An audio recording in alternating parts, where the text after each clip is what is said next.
এই জমিদার বৃত্তান্ত আল্লাহর কাছে বর্ণনা করে দেবেন। যে দুনিয়ার মধ্যে কে কোথায় অন্যায় করেছে ওই জায়গাটা তার বিরুদ্ধে আল্লাহর কাছে সাক্ষ্য হয়ে যাবে।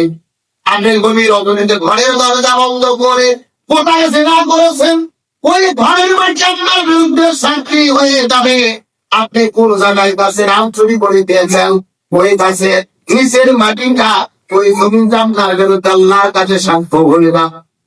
এই দুনিয়ায় আপনি চেয়ারম্যান মেম্বার ফেলেন ক্ষমতা পাওয়ার পরে ইউনিয়ন পরিষদের ভেতরে ঢুকে জনগণের চান্দাল খুব আপনি চুরি করে দিয়েছেন।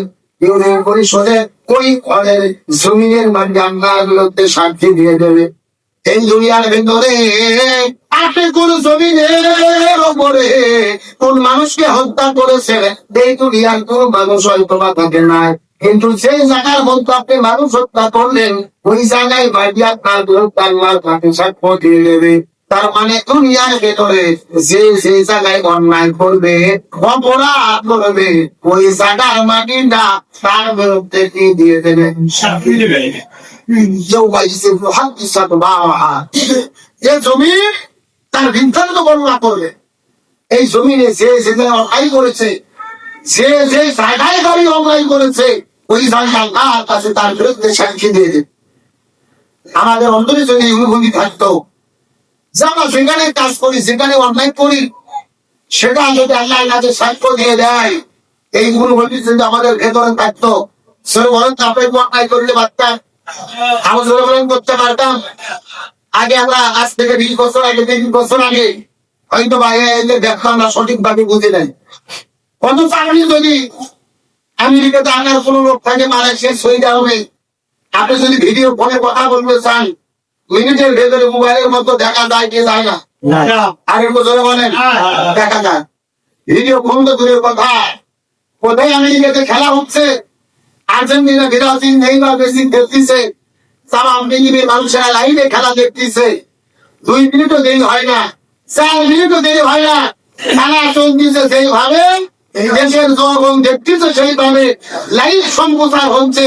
তাই আমেরিকা হাজার হাজার কিলো দূরের খেলা এই বাংলাদেশের প্রযুক্তি যদি লাইভে দেখাতে পারে এই দুনিয়ার কাপড়ে সেই অন্যায় অপকল্প করতেছে সেই অন্যায় অপকল্প করার ভিডিও ফুটেজ আসলের মনে তাকে আল্লাহকে দেখাতে পারবো না, জনগণের পারবে না।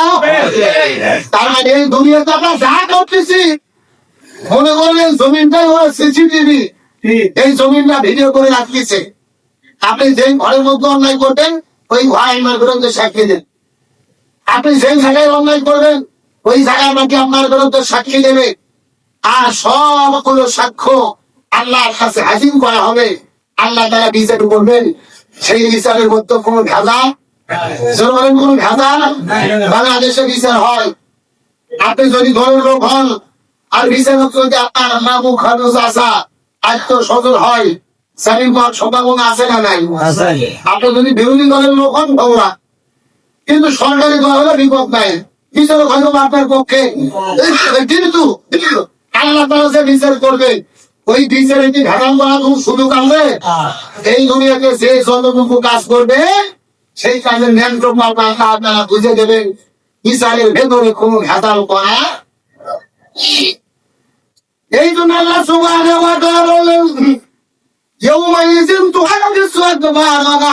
যখন তারা বৃত্তান্ত বর্ণনা করে দেবেন হাসরের ময়দানে আল্লাহ রাব্বুল আলামিন বলেন বিআন্না রাব্বাকা আওহা লাহা।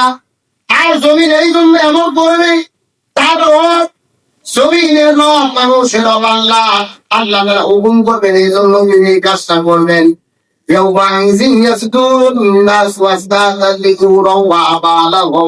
আল্লাহ তাআলা মানুষের জমিনের মানুষগুলোদেরকে দলে বিদলে বিভক্ত করে আল্লাহ হাসরের ময়দানে উত্তোলন করলেন। মানুষেরা দলে বিদলে বিভক্ত হয়ে আল্লাহর কাছে জমা হয়ে যাবে। একই কবরস্থানের মধ্যে আপনাকে কবর দেওয়া হয়েছে, আপনার স্ত্রীকে কবর দেওয়া হয়েছে, কিন্তু আপনি আপনার স্ত্রী একই সাথে হাসরের ময়দানে কিন্তু এক হবেন না। আল্লাহ রাব্বুল আলামিন বলেন দলে বিদলে বিভক্ত করা হবে।